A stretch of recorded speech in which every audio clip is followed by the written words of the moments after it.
Hello everyone, so today we will see the structural organisation of a cell. ठीक है, जैसे कि हमारा सेल है तो सेल के सबसे बाहर क्या होगा। सपोज करो सेल हमारा एक रूम है, तो रूम के सबसे बाहर क्या है, हमारी सेल वॉल। ये जो सेल वॉल है ये प्लांट्स में प्रेजेंट होती है पर एनिमल्स में एब्सेंट होती है। सेल वॉल के एकदम अंदर क्या आता है, प्लाज्मा मेम्ब्रेन। यहाँ से हमारे मटेरियल की ट्रांसपोर्टेशन होती है।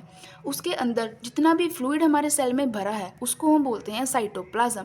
एक टर्म होती है साइटोप्लाज्म, एक होती है साइटोसोल। इन दोनों में डिफरेंस क्या है, जो साइटोप्लाज्म है उसमें इस सेल में जितना भी फ्लूइड भरा है वो भी आ जाता है और जितनी भी ऑर्गेनेलिस प्रेजेंट है वो सब काउंट होती हैं। पर साइटोसोल में सिर्फ जितना भी फ्लूइड है वही काउंट होता है, जितनी भी ऑर्गेनेलिस हैं वो सब माइनस करें तो हमारा साइटोसोल बनेगा। ठीक है, तो उसके एकदम सेंटर में होता है हमारा न्यूक्लियस, जिसे हम ब्रेन ऑफ द सेल कहते हैं। और न्यूक्लियस के अंदर होता है न्यूक्लियोलस, जहाँ पे हमारे एमआरएनए या प्रोटीन्स बनते हैं। और उसके न्यूक्लियर के बाहर होती है न्यूक्लियर मेम्ब्रेन, ठीक है, जो उसको सराउंड करती है, प्रोटेक्ट करती है। अब इस न्यूक्लियस के एक हमारी जो ऑर्गेनली निकलती है उसे हम कहते हैं एंडोप्लाज्मिक रेटिकुलम।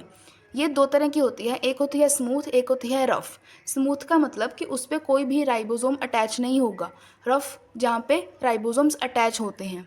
उसके बाद हमारा आता है माइटोकॉन्ड्रिया। माइटोकॉन्ड्रिया भी एक ऑर्गेनेली है। वैसे तो ये एक फ्री लिविंग ऑर्गेनिज्म था, पर अब ये एक ऑर्गेनेली बन गई है।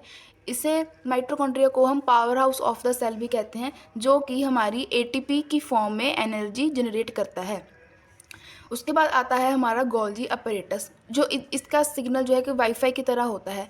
ठीक है, इसमें जो हमारे प्रोटीन्स हैं जो भी है वो सारे पैक होते हैं, उस पर लेबल लगता है और फिर वो हमारे प्लाज्मा मेम्ब्रेन के थ्रू ट्रांसफ़र किए जाते हैं। एक इसमें होता है लाइसोसोम, जो भी जब हमारे और सेल को डेथ होनी होती है, सेल का लाइफ साइकिल ख़त्म होने वाला होता है, तो ये लाइसोसोम के अंदर हमारे जो प्रोटीन्स हैं वो एक्टिव हो जाते हैं और ये लाइसोसोम का बैग, इसे हम सुसाइडल बैग भी कहते हैं, ये फट जाता है और ये पूरे सेल को सुसाइड मतलब उसको ख़त्म कर देता है। ठीक है, ये जो हमारा एंडोप्लाज्मिक रेटिकुलम है ये न्यूक्लियस से शुरू होकर हमारी प्लाज्मा मेम्ब्रेन तक फ्यूज़ भी हो सकता है। और हमारे सेल जो है वो एक तरह से दूसरी तरह लोकोमोशन तो करते हैं, तो उसकी लोकोमोशन के लिए एक टेल लाइक स्ट्रक्चर प्रेजेंट होता है, किसी भी एंड पे प्रेजेंट हो सकता है, तो उसे हम कहते हैं फ्लैजेला।